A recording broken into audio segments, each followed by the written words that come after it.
Salutations à tous, frères et sœurs, c'est toujours le frère Constant, Motati Timbe, toujours dans la continuité des messages et des exhortations par la manifestation de la grâce de Tété Loba, créateur unique et véritable, et par la permission du seul enseignant mandataire à notre époque, notre Mouledi Zulu Lasson. Nous allons encore aller dans Kalatam Ballet Bible, la véritable histoire de l'homme noir, la véritable histoire de l'humanité, les récits primitifs, ancestraux et originaux du peuple noir, qui est le peuple originel, car la spiritualité, c'est une question de race.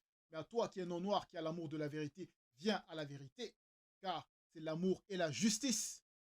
Donc nous allons aller dans le livre de Muna Nganda, qui est le véritable Jacques, dont ils ont falsifié le nom dans les Bibles actuelles classiques. Nous allons aller au chapitre 2 donc de son livre, à la page 779, donc à la Tambalé, comme je l'ai dit, et nous allons lire du verset 11 au verset 18 par la manifestation de la grâce de Tété pour cette exhortation.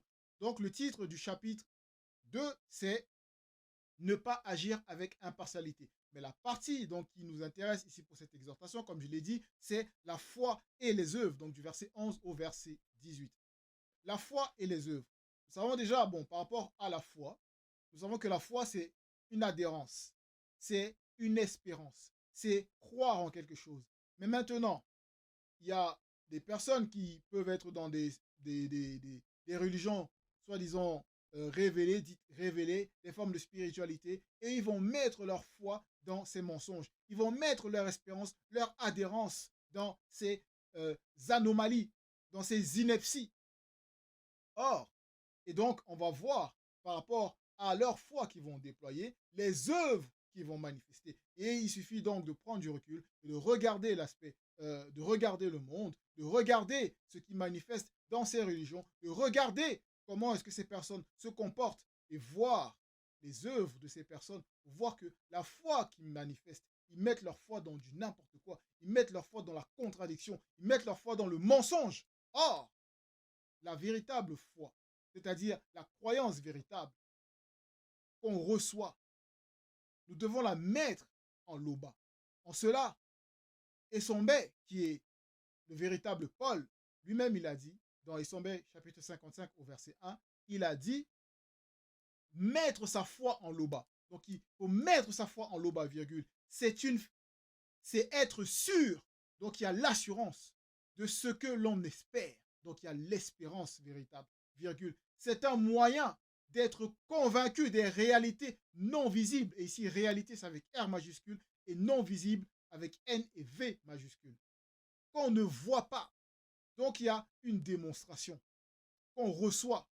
Donc que notre esprit va recevoir, que notre âme va se nourrir et qui va utiliser donc son avatar dans le visible pour manifester les œuvres de la foi véritable en loba. Donc déjà, la foi dans la langue originelle, c'est doubé. Donc, la soumission, donc croire. Donc déjà être soumis. Et les œuvres, c'est bébolo. Donc, on voit déjà que ici, par rapport à l'introduction, il faut déjà comprendre le véritable sens de la foi, des œuvres, et où il faut mettre cette foi. Donc, c'est en Loba. Car Loba, il est créateur unique et véritable. Et ici, Muna Nganda, il nous le rappelle. Car ici, le titre de son livre, c'est Appel à la conscience connue. Donc, c'est un appel à manifester la conscience selon le verbe, selon la vérité. La conscience qui est agréée. La conscience qui fait partie de Doïla Mwemba, c'est-à-dire la conscience collective. Donc, du grand ordre des choses. Donc, la vertu et l'impartialité des entités du grand ordre des choses. Nous allons donc aller, donc nous allons lire au verset 1, il est dit, mes frères et sœurs, virgule, donc Mounangada il dit, c'est lui qui parle. Que sert-il à quelqu'un de dire qu'il a la foi, virgule, s'il n'a pas les œuvres? Point d'interrogation. Pose cette question. La foi seule peut-elle sauver? Il pose ici cette deuxième question. Donc ces deux questions déjà que ici Mounangada il pose, c'est pour nous amener déjà à prendre conscience, à nous poser, à entrer en introspection, nous poser les bonnes questions. Que sert-il à quelqu'un de dire qu'il a la foi? Donc les personnes vont venir dire que oui, on croit en Loba, on écoute les enseignements, les Zulu Lassan, oui, on croit, on a la foi. Mais est-ce que la foi seule, ici, Munangada, il nous dit, seule peut-elle sauver? Donc il nous amène déjà à comprendre que, mais la foi seule ne peut pas sauver. Car il faut quelque chose qui accompagne cette foi. Donc, on poursuit. Car la foi, c'est comme, euh, on va dire, l'amour et la justice. La foi et les œuvres. C'est comme l'amour et la justice.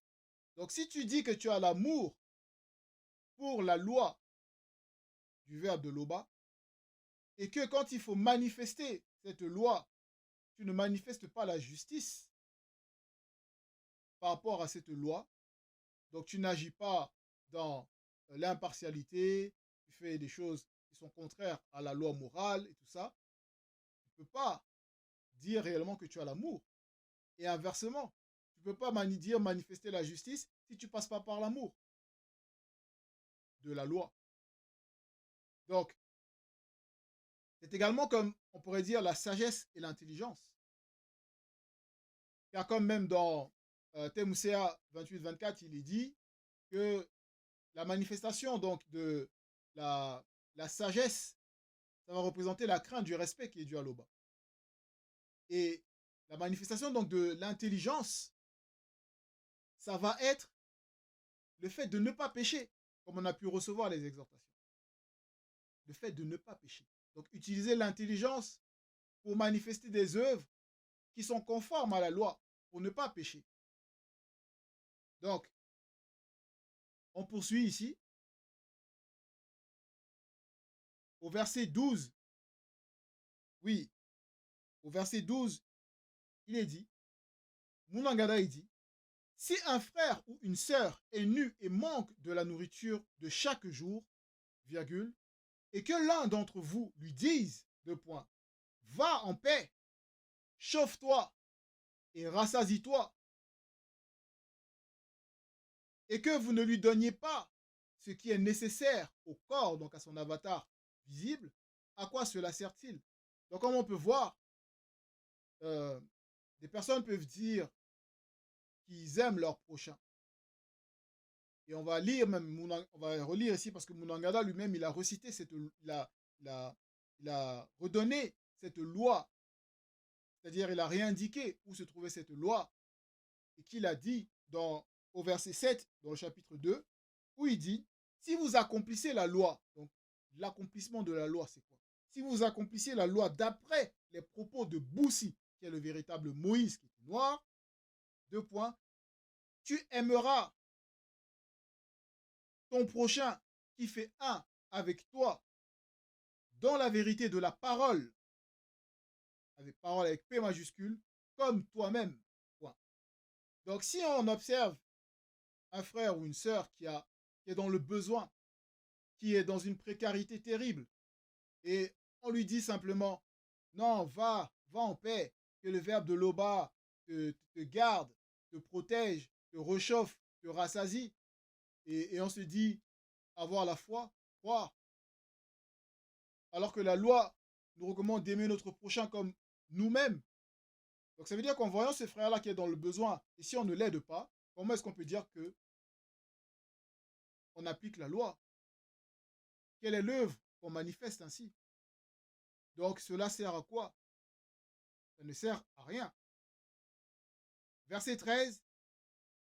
Il en est ainsi de la foi qui est alimentée par le verbe de Loba, c'est-à-dire, deux points. Si ta foi n'a pas les œuvres, virgule, elle est morte en elle-même. Donc elle est comme étouffée par le monde occulte. Elle ne se développe pas, elle ne se déploie pas, elle ne grandit pas. Donc, car les œuvres, oui, ce sont, on va dire, les œuvres qui vont alimenter la foi. Parce que quand on reçoit l'appel, on écoute l'enseignement du Moulidi, on reçoit le message. Et maintenant, le fait de pratiquer, de mettre en pratique ce qu'on a reçu, on va alimenter notre foi.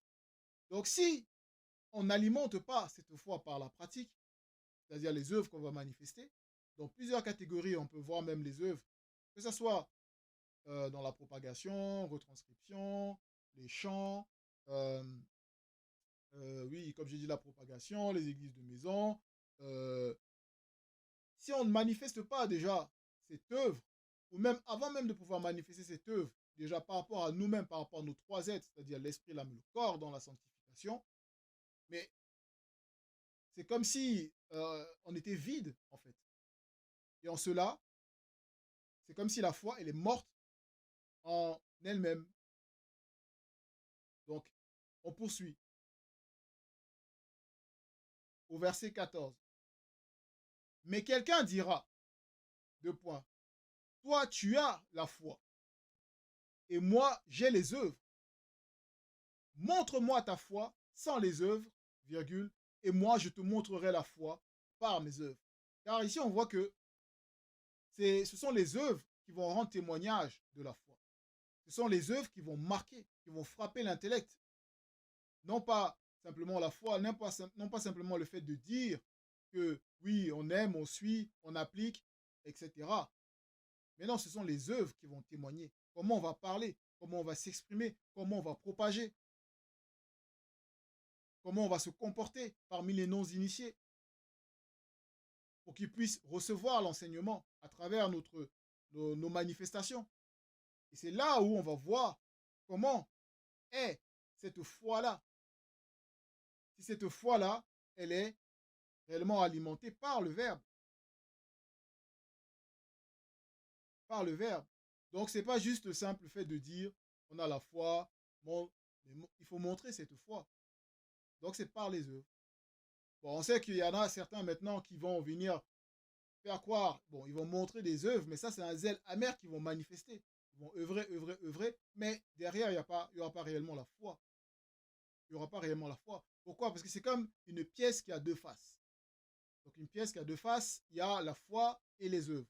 Donc, c'est en équilibre. Si quelqu'un maintenant, il dit qu'il va manifester la foi, mais il n'a pas les œuvres, ça va se déséquilibrer d'un côté.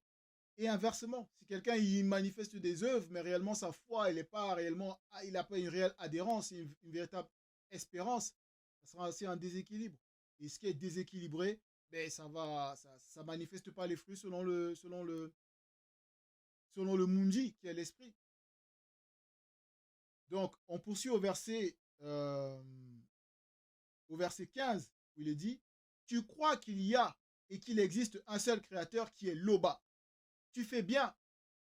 Satan le Mundi Mabobé, donc mauvais esprit, car le Mundi Mabobé c'est mauvais esprit dans la langue originelle qui est le Douala ancien, les déchus, les démons et démones de toute race le croient aussi, virgule, et ils tremblent. Donc il ne suffit pas juste de dire qu'on croit en Loba. Si tu crois en Loba, quelle est la crainte du respect qui est dû à Loba que tu manifestes? Eux, c'est-à-dire le monde occulte, Satan et ses acolytes, ils tremblent parce qu'ils ont peur. Ils ont peur de ce qui va se manifester. Comme on peut voir même dans le livre de la démonologie, redoutable rouleau puissant qui dévoile l'organisation du monde occulte, des démons, enfin de Satan, l'organisation de Satan, le Mudima Bobé, le mauvais esprit, les démons, et voilà, en profondeur, où on peut lire les deux plus grandes peurs des démons. Donc je vous exhorte à vous procurer le livre de la démonologie pour aller voir. Donc ils ont peur par rapport à ce qui va se manifester, ce qui va arriver, ce qui va leur arriver. Car les œuvres qui manifestent, ce sont des œuvres de l'anti-vérité. Donc, néanmoins, donc, ça veut dire que on doit prendre conscience par rapport au fait qu'il ne suffit pas juste de venir essayer de montrer des œuvres, enfin de montrer qu'on a la foi, de se dire qu'on croit en Loba, qu'on écoute les enseignements du Mouledi, mais on peine ou on néglige, on manifeste la négligence à les mettre en pratique. Donc c'est comme si on entendait d'une oreille, et comme on dit, ça entre là, ça sort là. Donc ça entre là, on ne prend pas le temps d'y méditer, de recueillir le fruit, de se nourrir du fruit, d'être émerveillé par le fruit, de continuer à, à creuser, on va dire, pour pouvoir grandir spirituellement. Et non, c'est déjà sorti de là. Donc ce qu'on a déjà entendu, c'est déjà parti. Donc le monde occulte a déjà récupéré ça et a déjà semé l'anti-vérité. Donc En gros, c'est dans ce sens-là. Verset 16. Veux-tu savoir, ô homme vain, que la foi sans les œuvres est inutile? Donc, c'est inutile. Ici, il pose la question, Munangada, pour nous faire prendre conscience. C'est inutile. Pourquoi? Parce que c'est une perte de temps. C'est une perte de temps. C'est déployer son énergie pour rien. Non seulement, si on a la foi et on ne manifeste pas les œuvres, mais si on manifeste un zèle amer et on veut œuvrer sans la foi réelle, sans l'adhérence réelle, et ça ne sert à rien, comme j'ai expliqué. De même que la droiture sans la justice, comme on peut prendre l'exemple, quelqu'un qui va se dire droit, mais quand il va falloir manifester l'impartialité, c'est-à-dire déployer, c'est-à-dire manifester la justice, il ne va pas le faire. Donc il sera corrompu. Comme on peut voir, bref, tous ceux qui sont dans les religions, les pseudo-spiritualités, voilà, tous ceux qui ne marchent pas selon le verbe de Loba, la loi du verbe de Loba. Ou encore, donc, on poursuit au verset 17, où il est dit, vous voyez que l'homme est justifié par les œuvres, virgule, et non par la foi seulement. Donc la précision, c'est et non par la foi seulement. Donc ce qui justifie, ce sont les œuvres que la personne va manifester. Et dans ces œuvres-là, comme j'ai dit, ça va rendre témoignage. C'est comme quelqu'un qui va, on va prendre l'exemple de quelqu'un qui va pratiquer des arts martiaux, de combat et tout ça, et qui va s'entraîner pour un sport. Il aura la foi de maître, c'est-à-dire la foi qu'il est capable d'accomplir, qu'il est capable de combattre, qu'il est capable de se mesurer à d'autres combattants. Mais maintenant, qu'est-ce qui va nourrir cette foi-là, qui va faire que il aura, ça sera justifié. Donc, le fait d'y croire, le fait de mettre on va dire, son espérance dans le fait d'être capable de combattre, c'est qu'il va s'entraîner. Il va mettre en place des exercices, des routines d'entraînement. Il aura un coach, tout ça, etc. pour être capable d'affronter ce que c'est que le combat par rapport au combat physique. Mais néanmoins, nous savons que nous n'avons pas à lutter contre la chair, c'est-à-dire dans la conscience de l'homme livré à lui-même. Mais nous avons la possibilité de nous défendre, car par rapport à celui qui veut en détruire notre intégrité, donc celui qui en veut, qui s'en prend à notre intégrité physique, c'est-à-dire à notre avatar, qui nous permet de nous mouvoir et de manifester par nos œuvres notre spiritualité, on doit être capable de se défendre. Donc ça, c'était la parenthèse. Donc, verset 17, vous voyez que l'homme est justifié par les œuvres. Donc ce sont les œuvres qui nous justifient. Et c'est le verbe de Loba qui nous rend juste. Et non par la foi seulement. Verset 18, comme le corps sans esprit et âme est mort, virgule, de même la foi sans les œuvres est morte, point. Car nous savons que nous sommes constitués de trois êtres, l'esprit, l'âme et le corps. Par rapport à l'homme, qui est l'homme originel, Moto, nous savons que son esprit s'est manifesté dans le visible, a fusionné avec son corps physique avant la chute, et l'âme s'est manifestée. Donc il était une âme vivante. Donc il y a eu la chute, d'innombrables chutes. Et ici donc, nous par rapport au corps qu'on a, si notre corps qui va représenter ici le support, l'esprit qui va représenter ici l'enseignement, la nourriture solide, et la foi par rapport à ce qu'on entend, donc l'enseignement qu'on entend, l'âme va représenter le fait donc vu que c'est encore de désir encore émotionnel qui se nourrit du désir, qui se nourrit de l'émotion, va utiliser donc l'enseignement qu'il a reçu, va utiliser cette énergie pour entraîner son corps à se manifester comme le reflet de ce qu'il a reçu par rapport à l'enseignement. Donc à se mouvoir dans le visible, donc par les œuvres. Il va utiliser donc le corps physique, l'avatar, pour manifester des œuvres, pour bien parler selon la vérité, ne pas dire du mensonge, ne pas tricher, ne pas mentir, ne pas manifester l'antivérité. Voilà, ne pas voler, ne pas agresser, ne pas manifester la rapine, ne pas, voilà, faire tous ces trucs qui sont contraires à la vérité.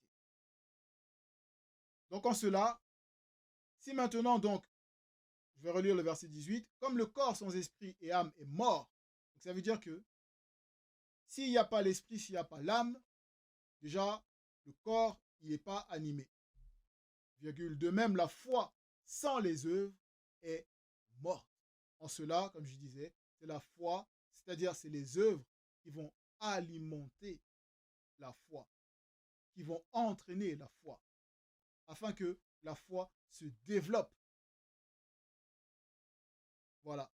Donc, c'était l'exhortation, frères et sœurs, pour nous faire comprendre que euh, peu importe les difficultés par lesquelles on pourrait passer, nous ne devons pas abandonner, nous ne devons pas baisser les bras, nous devons toujours voilà, maintenir cet équilibre-là, manifester avoir la foi et les œuvres qui correspondent à la foi véritable. Donc, Loba, Tété, créateur unique et véritable, est toujours glorifié. Ainsi soit-il.